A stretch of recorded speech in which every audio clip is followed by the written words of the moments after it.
Hi everyone, this is Nick on Control Nick, and today we're going to learn about VLOOKUP.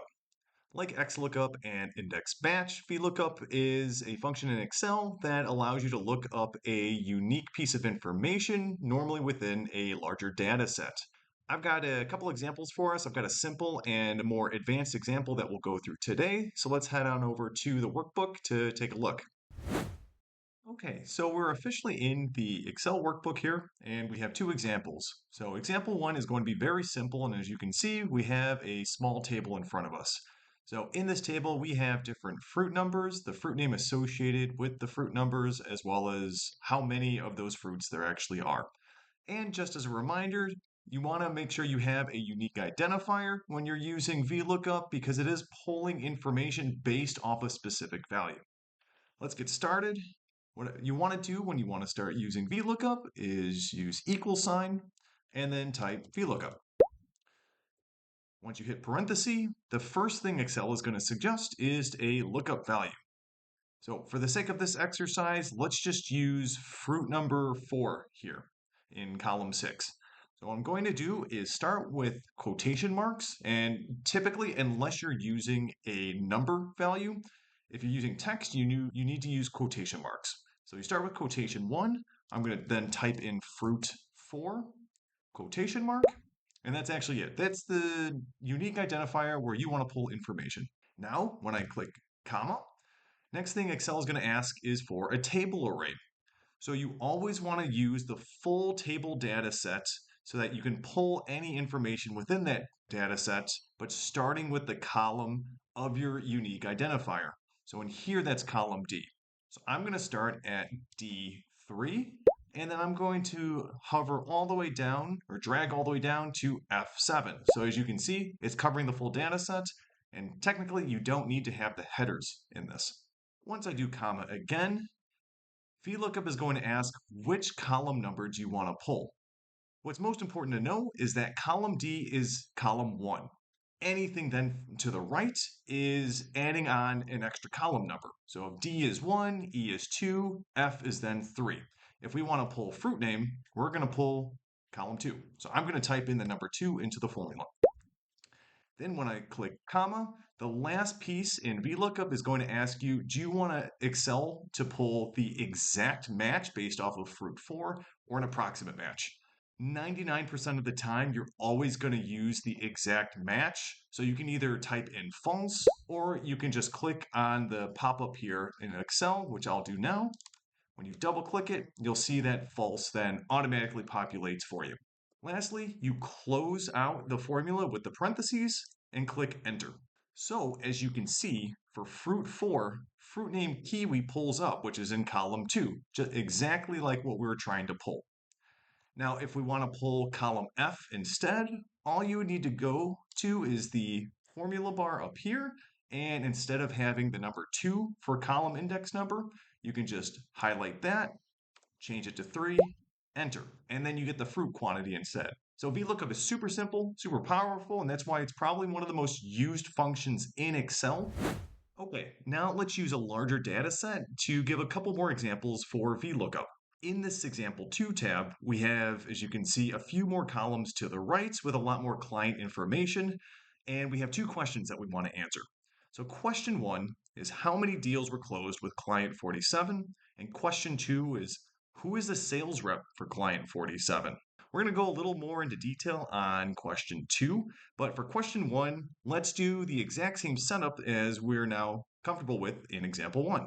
So I'm going to go into D6 here, and let's start getting our VLOOKUP formula going. Just like before, equals VLOOKUP, parenthesis. Once again, we're going to put in the lookup value we're interested in, which is client 47.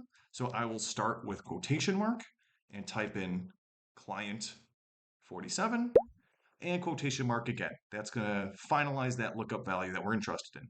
Now, comma. And as you probably remember in example 1, we dragged through the full data set using the mouse cursor.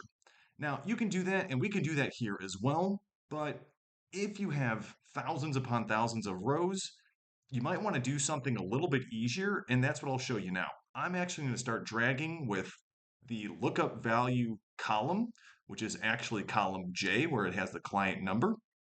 And then while I'm still holding down with my left click, I'm going to drag the columns over to the end of the data set. See, you'll notice in the formula bar that it's not showing all the different row numbers because you can just use the column numbers as a reference. And I know I said earlier that you technically don't have to highlight the column headers, but if you are using just the columns as the highlight, it's going to naturally just highlight the column headers as well. Now we have J through P highlighted. I'm just going to select comma again and move to what column number do we now want to reference. Now remember, we're starting with column J, so that's column number 1. And based off the question, we need deals closed, which is in column P. So we'll have to count out the number of columns, which is 1, 2, 3, 4, 5, 6, 7. Seventh column is what we need. Type in the number 7, comma, and then once again, just like earlier, we want the exact match. When I double click there and then close out the parentheses to finish the VLOOKUP formula, I press enter. And as you can see, we have an error. It says hashtag n/a. So now let's go into the formula and figure out what actually went wrong. In VLOOKUP, once again, you need to type in the exact unique name because it's going to take every single character into account. And what I'm noticing here is actually in question 1, client 47 has no underscore, but if you look under column J, all of the different client numbers have an underscore. So let's go back into our formula bar. I'm going to delete the extra space, and instead of using just a space, I'm going to type in the underscore. Now when I select enter, you'll notice it's been corrected because now we have the exact match. And once again, that's because we're using exact match at the end of the formula. Now let's move on to question 2. And this is where it's going to get a little interesting because I want to also give you the limitations of VLOOKUP as well. So question 2 is, who is the sales rep for client 47? And remember, the client numbers here are unique values. So what we can try to do is start with equal sign VLOOKUP, just like before.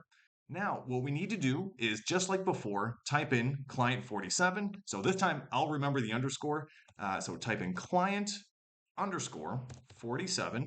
Now this is where the limitation comes into effect. We need to go backwards with VLOOKUP. I'm going to do the same thing as earlier by highlighting the column. We're interested in starting with column J once again, but sales rep is in column I, so it's one column to the left. When I drag over, you'll notice in the formula bar, Excel goes from I to J. Excel does not work backwards with highlighting. Let's keep going though, just to see what happens here. So we have I and J highlighted. I'll select comma.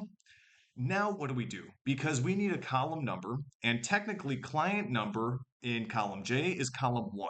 So what is column I? So we can try to put in 1 because technically that's column I, and then comma, let's do exact match. I'll close out the parentheses. You'll see an error populates from Excel. So that is a large limitation for VLOOKUP, but if you have all the information to the right of your unique identifier, it's completely fine. But if you need to look to the left, that's actually where I advise taking a look at my other video where I go through XLOOKUP. I would say it's just as easy and even more powerful of a tool. That was it. Thank you so much for watching this quick tutorial on VLOOKUP. If you're also interested in XLOOKUP and index match, please take a look at the videos that'll pop up on your screen. And as always, consider liking and subscribing because it really helps out. Thanks so much for watching and have a great day.